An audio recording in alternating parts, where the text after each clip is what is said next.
según San Juan, en el capítulo 4, gloria a Dios, y en el verso 46. Evangelio según San Juan, capítulo 4 y el verso 46. ¿Están listos? Leemos la palabra del Señor honrando al Padre, en el nombre del Señor Jesucristo. Amén. Vino pues Jesús otra vez a Caná de Galilea, donde había convertido el agua en vino. Y había en Capernaum un oficial del rey, cuyo hijo estaba enfermo. Cuando oyó que Jesús había llegado de Judea a Galilea, vino a él y le rogó que descendiese a su casa, que descendiese y que sanase a su hijo que estaba a punto de morir. Entonces Jesús le dijo: si no viereis señales y prodigios, no creeréis. El oficial del rey le dijo: Señor, desciende antes que mi hijo muera. Jesús le dijo: ve, tu hijo vive. Y el hombre creyó la palabra que Jesús le dijo y se fue. Cuando ya él descendía, sus siervos salieron a recibirle y le dieron nuevas diciendo: tu hijo vive.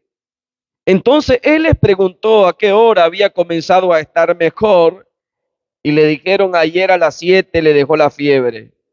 El padre entonces entendió que aquella era la hora en que Jesús le había dicho: tu hijo vive, y creyó él con toda su casa.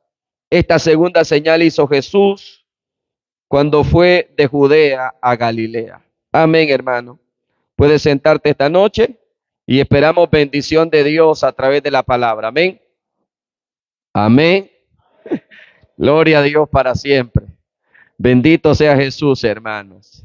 Ojalá podamos percibir la importancia de estar aquí y la importancia de recibir la palabra del Señor. Hoy quiero continuar la serie que tenemos en el Evangelio según San Juan, y quiero que veamos hoy al Cristo que sana con su palabra y la divinidad de Cristo que se reveló en Galilea. Fíjense, hermanos amados, en el capítulo 4 que acabamos de leer, encontramos este episodio tan importante. Un hombre muy poderoso, un hombre muy importante, era oficial del rey, tenía un estatus y tenía un poder en aquellos días como pocos hombres lo tenían sobre la tierra en sus días. Recuérdense el significado de ser un oficial del rey, uno de los primeros que el rey tenía. Pero este hombre, mis amados hermanos, tenía un problema que su poder, su economía no podía resolver. Su hijo estaba muriendo. Y cuando algo así sucede, hermano, todos los que tenemos hijos y podemos estar en una situación semejante, que nuestros hijos estén al borde de la muerte, yo creo que aquí todos los que son padres se van a identificar conmigo. La vida se nos desborona. La vida se nos cae en pedazos. La ciencia no tiene solución. El dinero no puede sanar a su hijo enfermo. Y únicamente a este padre le queda mirar a Jesús.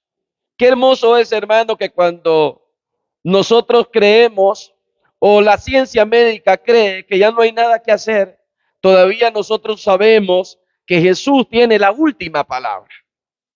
Bueno, este padre quedó, mis amados hermanos, con su fe únicamente en que Jesús podía hacer algo, y caminó muchos kilómetros porque él había escuchado: Jesús está aquí. Y el hecho de que Jesús estaba ahí le hizo llegar buscando una señal. Pero él no recibió una señal, recibió una palabra. Miren qué importante. Él va buscando una señal. Él va buscando un milagro, pero no recibe señal. Recibe una palabra, y la palabra es: ve, tu hijo vive.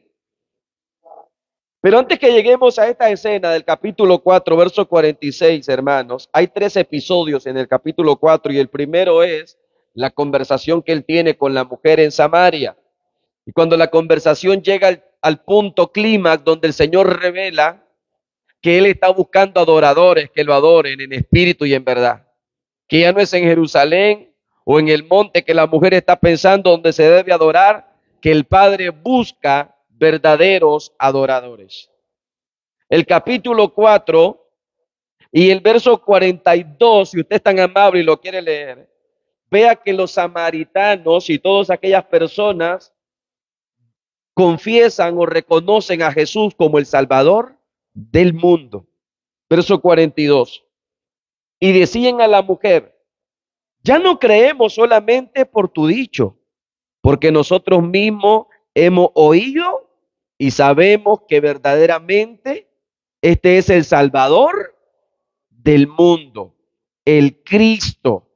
Fíjense, mis amados hermanos, toda la gente en Samaria creía y declaraba que Jesús era el Salvador y anticipó que su obra no venía únicamente a los israelitas. Él es el Salvador del mundo. Eso nos incluye a nosotros, como usted bien sabrá. Ahora Jesús, después que está en Samaria, decide volver a Galilea. Y los versos 43 al 45 declaran que él vuelve, mis amados, a Galilea. Y él dice que un profeta no tiene honra en su propia tierra. Él va a volver a su propia tierra donde le vieron crecer y la pregunta es, ¿los galileos creerán en él o esperarán ver solamente milagros y señales? Esa es la pregunta. ¿Qué sucederá cuando él llegue a Galilea? ¿Qué sucederá cuando él llegue a aquel lugar donde había convertido el agua en vino? ¿Qué pasará con los ciudadanos de esa tierra? ¿Creerán en Jesús o únicamente estarán expectantes de los milagros? La historia del funcionario del rey nos da la respuesta, mis amados. Fíjense que este hombre, voy a volver al texto, dice que vino pues Jesús otra vez a Caná de Galilea, donde había convertido el agua en vino. Estoy en el verso 46. Y había en Capernaum un funcionario del rey cuyo hijo estaba enfermo. Fíjense que este funcionario era un oficial que pertenecía a la corte de Herodes Antipas. Es decir, hermano, un hombre de mucho rango. Y este hombre llega de Capernaum a Galilea. 30 kilómetros caminó este hombre. Mire, hermano, cuando hay necesidad en nosotros, nosotros sabemos expresarle al Señor la necesidad. ¿Por qué cree usted, hermano, que muchas personas no le expresan al Señor lo que este hombre le expresó, esa entrega, esa búsqueda? Porque no sienten la necesidad. Usted sabe lo que es decir, mira, estamos en Capernaum, él está en Galilea, hay 30 kilómetros, pero mi hijo está muriendo. Mi hijo está a punto de morir y los médicos no pueden hacer nada por él. Y yo voy a caminar esos 30 kilómetros y voy a llegar a Galilea, donde está el Señor. Eso quiere decir, hermanos, una fe que se empieza a despertar en el corazón de este hombre que dijo, vale la pena recorrer 30 kilómetros para encontrarme con aquel que puede desatar una palabra y darle vida a mi hijo. Miren, mis amados, por eso mismo es que en veces Dios permite en nosotros situaciones adversas. Pero cuando hay una situación adversa en nosotros, no medimos el tiempo, hermanos. No medimos el clima. No medimos el ánimo. ¿Cómo estuvieran aquí ustedes si sus hijos se estuvieran muriendo? No me diga que estuviéramos con esa pereza y veces, hermano, que no se escuchan los amenes. Una tristeza, una cara de divorcio espiritual. ¿Usted estaría así si su hijo estuviera agonizando? Le aseguro que en sus ojos habrían lágrimas. Le aseguro que en su corazón habría un palpitar a 300 veces por segundo, porque tenemos una angustia grande. Bueno, mis amados hermanos, la Biblia dice, cercano está Jehová a los quebrantados de corazón. Hay veces Dios tiene que permitir que nosotros se nos quebrante el corazón para que Él se nos acerque, o para que nosotros percibamos que Él está cerca. Porque cuando tenemos alegría en el corazón y tenemos gozo en el corazón, muchas veces nos olvidamos de la necesidad del Señor. Pero vuelvo a repetir, cercano está Jehová a los quebrantados de corazón. El Señor muchas veces quiere que nosotros, hermanos, estemos cerca de Él y la única forma en que lo va a hacer el Señor es permitiendo que el quebranto toque nuestra puerta. Y vemos la súplica de este padre. Él le dice en el verso 47, cuando oyó que Jesús había llegado, fue a él y le rogaba que descendiera y sanara a su hijo. Y dice el verso, estaba a punto de morir. Su hijo estaba a punto de morir. Es más, este padre salió y los de casa le dijeron, cuando vuelvas, posiblemente te vas a encontrar con un velorio. Tu hijo está agonizando literalmente. No cree, hermano, que esto era una fiebre normal o una gripa normal. La Biblia lo registra porque fue un milagro de resurrección prácticamente. Su hijo estaba en agonía, estaba muriendo literalmente. Y este hombre, hermanos, le está insistiendo al Señor. La expresión le rogaba indica, mis amados hermanos, una petición continua, insistente, intensa. Imagínate que Jesús estaba ahí, este hombre le rogaba, desciende a mi casa, sana a mi hijo, está a punto de morir. Y el Señor no le contestaba nada. Y él le volvía a decir una vez más, desciende a mi casa, toca a mi hijo. Y lo vuelve a decir al Señor, está a punto de morir, hermanos. Eso habla de que la muerte era inminente para su hijo. Y aquí, mis amados hermanos, yo noto a un hombre desesperado. Óigame, hermano, es normal. Si la muerte está tocando la casa de nosotros, no creo que no haya desesperación en el corazón, ¿verdad? Que la muerte esté tocando la puerta, hermanos. Ahora fíjense que este hombre, todo lo que él había logrado, todo lo que él era, nada de eso podía ayudarle en la situación que él estaba viviendo. Es por eso, mis amados hermanos, que nosotros debemos de ser humildes. No importa lo que hagamos o lo que logremos en esta tierra. No importa lo que Dios permita que nosotros logremos en esta tierra. Siempre vivamos en humildad porque hay cosas que están fuera del poder del ser humano. Hay cosas que no están, hermanos, en la capacidad de los hombres. Qué impotencia de ser un millonario, ¿verdad, hermano? Tener poder, tener amigos. Los mejores médicos son mis amigos y que no puedan hacer nada por nosotros. Qué impotencia es tener todo y no tener al que lo resuelve todo. Fíjense, hermanos, que esto tiene que ser así porque esto es como un puente. Tiene que haber esta limitación en el ser humano porque es el único puente que puede conectar al hombre con Dios. Muchas veces la soberbia llega a nosotros, hermanos. Cuando llega el poder, cuando llega la fama, cuando llega el dinero. Yo creo que este hombre era un poco soberbio. Era un oficial del rey, era un general. Era un hombre soberbio, quizás mente, y me recuerdo cuando lo veo a él en el Salmo 19:67. Antes que yo fuera humillado, dice este texto, andaba descarriado, pero ahora guardo tu palabra. Era un hombre soberbio antes de ser humillado, pero el Señor lo tuvo que humillar y tuvo que caminar y rogarle al Señor, por favor, llega a mi casa, toca a mi hijo porque se está muriendo. Hermano, ¿no es hermoso lo que la Biblia enseña? El Señor dice, clama a mí y yo te responderé. Qué bueno es cuando nosotros vamos a la fuente correcta, hermano. Qué bueno es que cuando nosotros tenemos una dificultad, hermano, no corramos primeramente a los antibióticos, no corramos a la cita médica de primero, sino corramos a la fuente, a Jesús. Y después podemos visitar el médico. Después podemos tomarnos el tratamiento. Pero primero es la fuente que nunca falla. Jesús, el Hijo de Dios.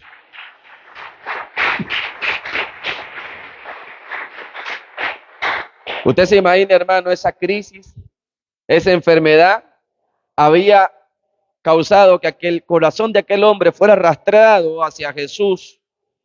Y el recurso inagotable de Dios estaba a punto de manifestarse en el hogar de este hombre, hermanos. Miren, hermanos amados, que nosotros debemos de examinarnos hoy y preguntarnos qué áreas hay en mi vida que el Señor está permitiendo que me arrastren a su presencia. Un hijo muriendo, tal vez no es tu caso, pero quizás usted tenga alguna necesidad, algún problema en particular. Debe de haber algo en usted que lo arrastre a estar aquí, hermano. Y si usted dice, mira, es que yo no tengo ninguna necesidad, no creo. Quizás tienes hijos que no son convertidos y necesitas venir al Señor todos los días y mientras tienes fe, ponerlos en las manos del Señor. Quizás tienes, mis amados hermanos, algo que tú sabes que no está en tu poder hacerlo, pero que sabes que si lo pones en las manos del Señor, el Señor podrá hacer algo. A su nombre. Debe de haber un sentido en lo que estamos aquí de que necesitamos algo, hermano. Y eso nos debe de hacer estar aquí rogándole al Señor, suplicándole al Señor. No debe de causar en nosotros esa pereza, esa apatía espiritual. Mi necesidad debe de activar mi espíritu para tener la actitud correcta en la presencia del Señor. A su nombre. Recordarán ustedes, hermanos amados, otro caso similar, la hija de Jairo. La hija de Jairo estaba agonizando. Y cuando él estaba rogándole al Señor que fuera a su casa, llegó un sirviente y le dijo, Jairo, no moleste mal, maestro. Tu hija se murió. Evidentemente la hija de Jairo murió, hermanos. Pero el Señor llegó con Jairo al hogar de Jairo y le dijo a la niña, Talita Kumi, que traducido es niña, a ti te digo, levántate. ¿Usted se imagina, hermano, una niña muerta? No te imagines a la hija de Jairo, imagínate por un momento uno de nuestros hijos muertos. ¿No será acaso hermoso que nosotros podamos atraer a Jesús a la casa, hermano? ¿No será acaso hermoso que nosotros podamos hacer como Jairo, que mucha gente le decía, Jairo, deja al maestro, no lo moleste, y él trabó del brazo del maestro y se lo llevó a su casa y el Señor llegó, hermanos, y sanó su hija o la levantó de los muertos, echó fuera el espíritu de muerte que había en esa casa. La Biblia dice que el Señor envía su palabra y nos sana. El Señor constantemente, hermano, mientras nosotros estamos aquí, usted no sabe de qué el Señor nos está guardando. Por eso usted alabe al Señor, hermano, porque usted quizás se sienta triste por estar un jueves en la casa del Señor. Glorifique a Dios porque no está en un accidente, porque no está en una morgue con su cuerpo frío. Glorifique al Señor porque está en la casa de oración.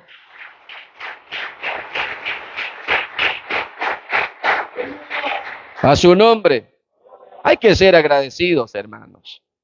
Y miren cómo Jesús, hermanos, confronta a este hombre que le está pidiendo un milagro para su hijo y le dice en el verso 48, entonces Jesús le dijo, si no viereis señales y prodigios, ¿no creeréis?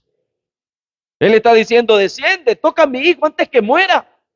Y Jesús le dice, si no ven señales y prodigios, ¿no creerán? Mira que no le dijo a la persona específicamente, sino que habló en plural, en segunda persona, si no vieren señales. Si no vieren prodigios, no creerán. El Señor está confrontando esta fe superficial, hermano. Mire, la fe superficial necesita ver con sus ojos el milagro para poder creer. Y el Señor dice, todo aquel que está necesitado de señales y milagros, no tiene fe. A su nombre. Si no ven señales y milagros, no creerán. Recordarán ustedes en el capítulo 2, cuando Él convierte el agua en vino, dice, muchos creyeron en Él viendo los milagros. Solamente creían en Él porque miraban los milagros. Pero si no habían milagros, nadie creía en Él. Y el Señor ya está aquí, hermanos, podemos decir lastimado. Y dice, si ustedes no ven señales, ¿no van a creer? Mire, hermano, la fe es la certeza de lo que se espera, pero es la convicción de lo que no se ve. Nosotros tenemos que aprender, hermanos amados, que son bienaventurados los que no vieron, pero creyeron. A su nombre. No es ninguna fe que usted venga y le demande un milagro al Señor. Eso no es fe, hermanos, exactamente. Eso lo puede hacer cualquier pagano. Cualquier persona demanda milagro, cualquier persona demanda señales, pero el Señor dice, si no ven señales y milagros, ¿no creen? Note, hermano, mucha gente dice, yo quiero la oración.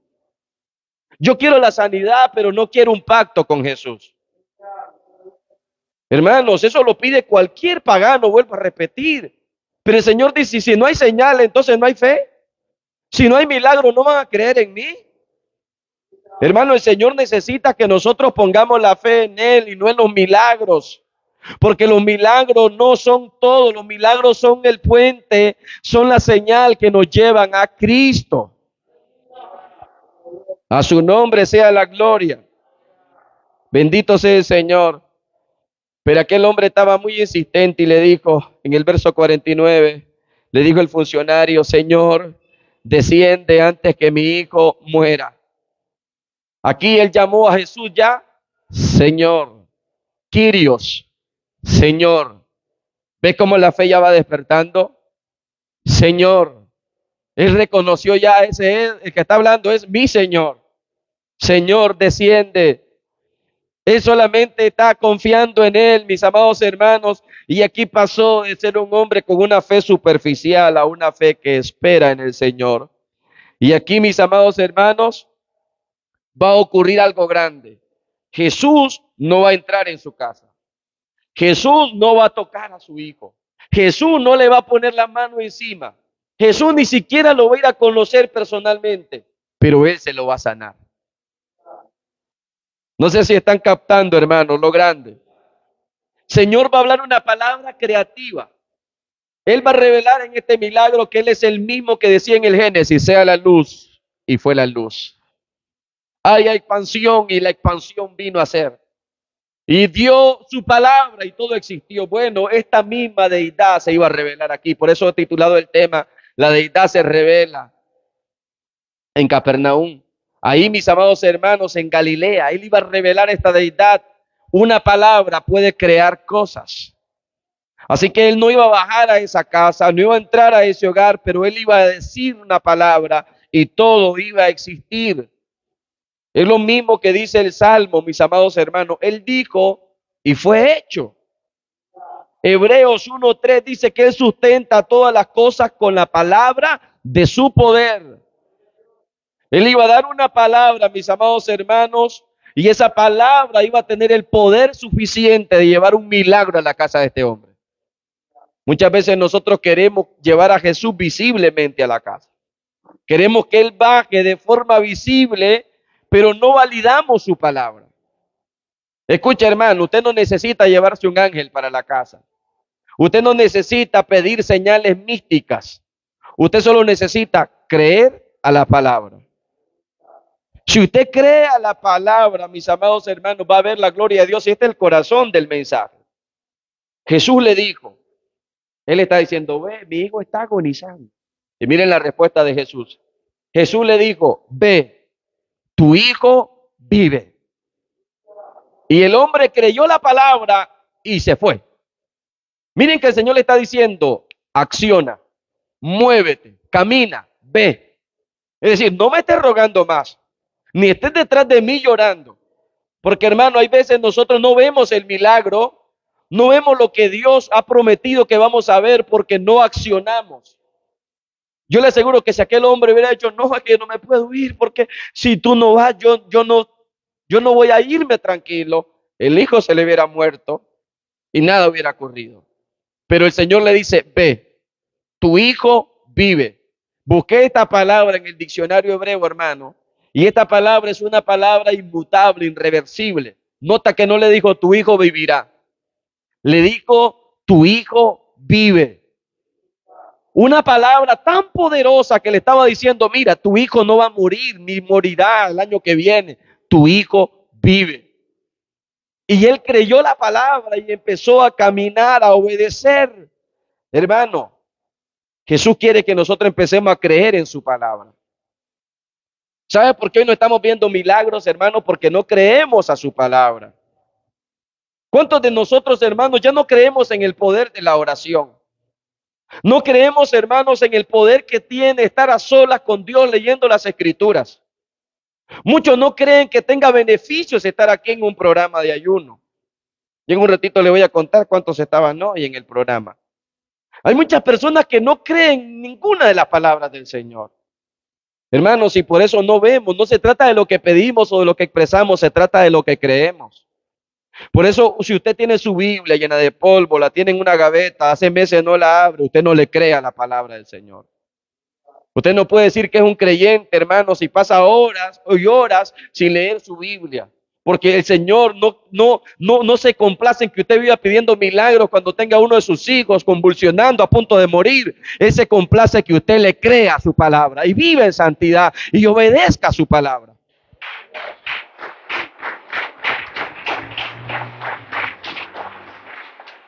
Entonces fíjate que a la distancia le da la palabra irreversible. Tu hijo vive. Hermano, el Señor no conoce distancia. Y con esto él revelaba, ¿quién puede decir una palabra de esa sino únicamente el Dios que está en todas partes? El Dios omnisciente que tiene todo conocimiento. Y dice, creyó la palabra. Aquí la palabra creer, hermanos, es el griego pisteos.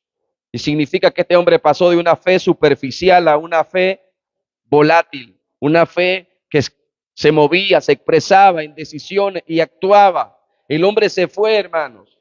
Yo imagino que él iba camino a casa y él iba con aquella palabra, tu hijo vive, tu hijo vive, tu hijo vive. Y cuando él llegó, hermanos, salieron a recibirlo, los siervos. Y cuando le vieron, le dijeron, cuando salieron al encuentro, dice que le dijeron, ayer a la hora séptima le dejó la fiebre. Y el padre entendió que aquella era la hora en que Jesús le dijo, tu hijo vive, y creyó con toda su casa. Fíjense, hermanos amados, cómo a la misma hora que Jesús le dijo, tu hijo vive, aquel espíritu de muerte que tenía aquel jovencito lo soltó. Por eso es que estamos, hermanos, viendo algo tan grande aquí, hermanos. Si nosotros descubrimos el verdadero poder que tiene creerle la palabra de Dios, todo va a cambiar.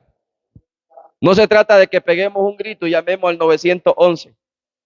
Se trata de que nos mantengamos creyéndole a la palabra, a su nombre. Fíjense, mis amados hermanos, que solamente creer en la palabra es suficiente para ver la gloria de Dios. La Biblia dice, para siempre permanece tu palabra, oh Jehová, en los cielos. La palabra de Dios, hermano, está ahí esperando que alguien con fe la active, que alguien con fe la crea, que alguien con fe la viva, que alguien con fe camine en ella. Mire, hermano, muchos leprosos habían en días de Eliseo y se quedaron leprosos. No dice la Biblia que porque Eliseo era profeta en esos días todos los leprosos se sanaban. Había muchos leprosos y ninguno fue sano, solo nada más en el Sirio. Y muchas viudas habían en Sarepta de Sidón y se murieron de hambre y ninguna recibió provisión, sino la que le creyó al profeta. El patrón es el mismo, no es la necesidad que haya, es la fe que hay en la persona. Necesidad hay en todos lados, crisis hay en todos lados, muerte hay en todos lados. Pero dígame dónde está alguien que le crea la palabra y ahí habrá un milagro.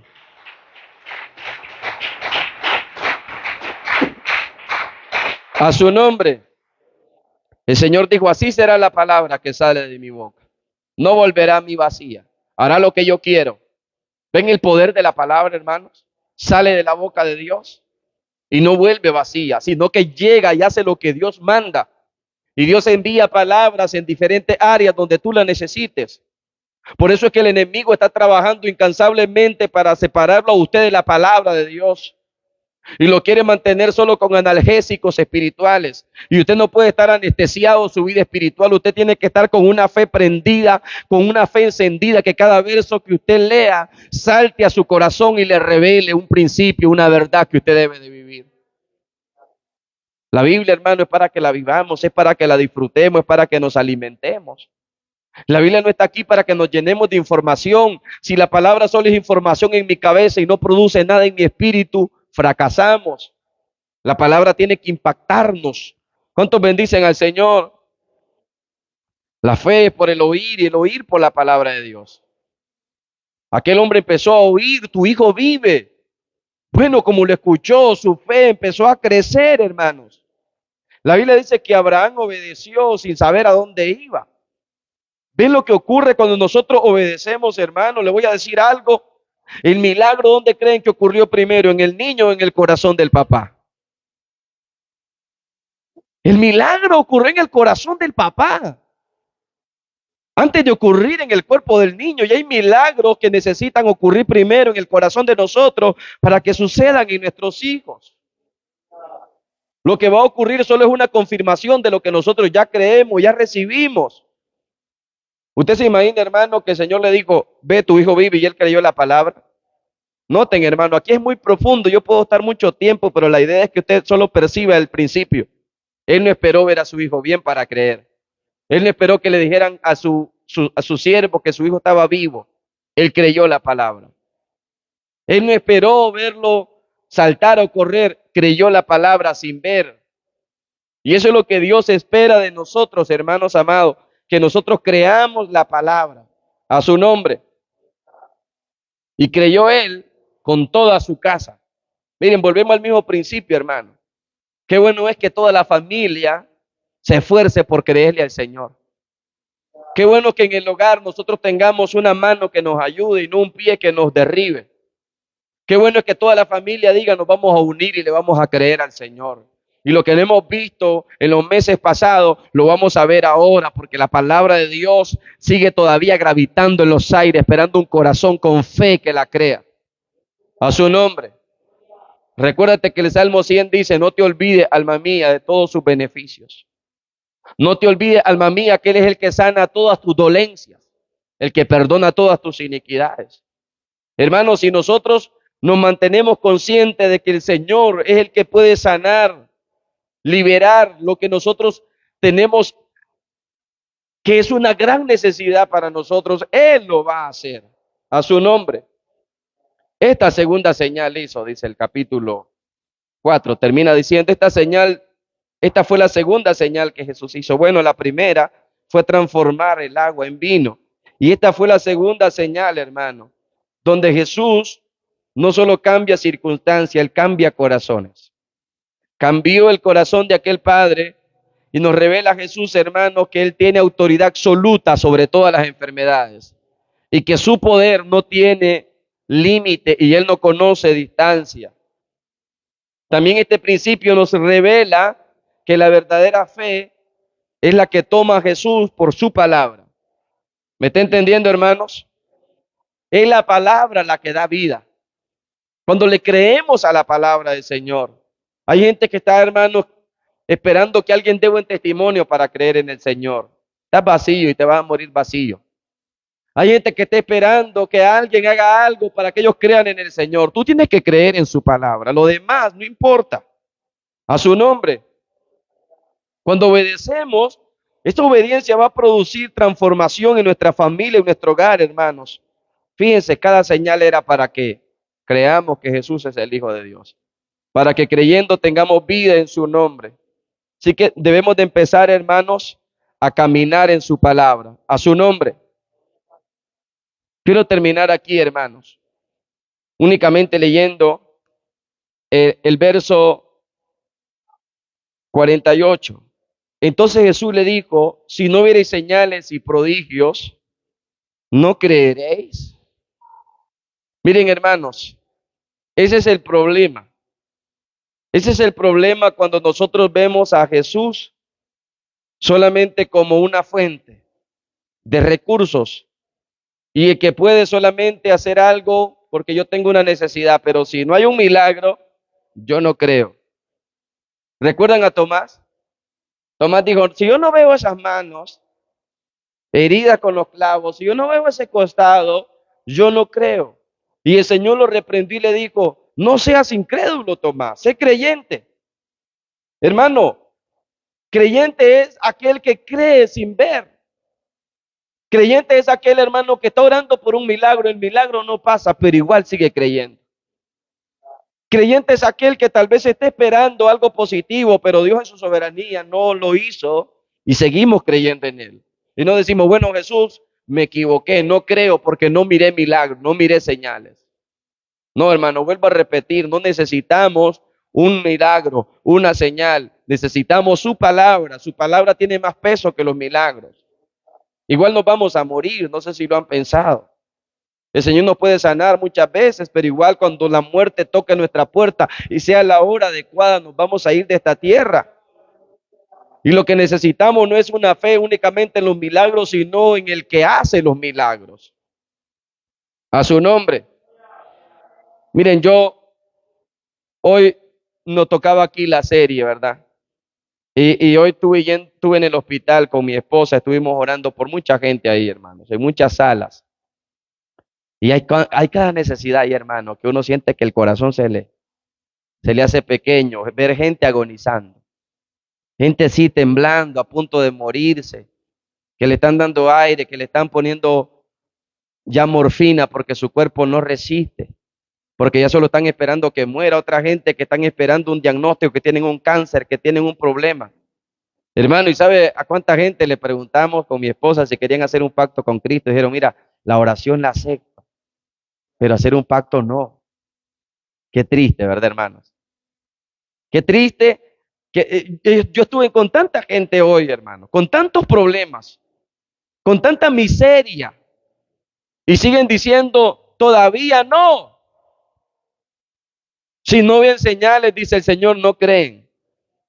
Le aseguro, hermano, que muchas personas están únicamente esperando ver un milagro y nos encontramos con otros ahí que son creyentes, que estaban enfermos, que no los conocemos y orábamos por ellos. Y le aseguro que esos creyentes, hermano, anhelan estar aquí donde usted está hoy, donde muchos no vinieron. Algunos haraganes nos han de estar viendo por la internet que ya ni vamos a transmitir, por eso no vienen. Ya la gente no estima el estar en un tiempo tan especial como este. Hermano, pero si usted estuviera en el hospital, usted estuviera a punto de morir, usted tuviera un enfermo, un familiar suyo a punto de morir, su mayor anhelo es, necesito conectarme con Dios. Y yo digo, ¿por qué esperar eso? Mientras estamos sanos, estamos libres, no podemos adorar al Señor y creerle y servirle a su nombre. Pónganse de pie, amados. Vamos a orar al Señor y a darle gracias a nuestro Dios. Quizás usted venga hoy con una necesidad, hermanos. Y quizás usted no va a ver un ángel, literalmente. No va a haber una señal del cielo, literalmente. Pero si usted crea la palabra, al llegar a casa, usted va a escuchar noticias diferentes. Eso es para los corazones fervientes que creen que la palabra de Dios no tiene límite, que la palabra de Dios no tiene frontera, que la palabra de Dios no tiene quien la pueda limitar, quien la pueda detener. Estamos declarando en el nombre de Jesús que esta palabra se activa en los cielos, se activa en los aires y que algo está ocurriendo en las vidas, algo está ocurriendo en los corazones que están necesitando en esta noche.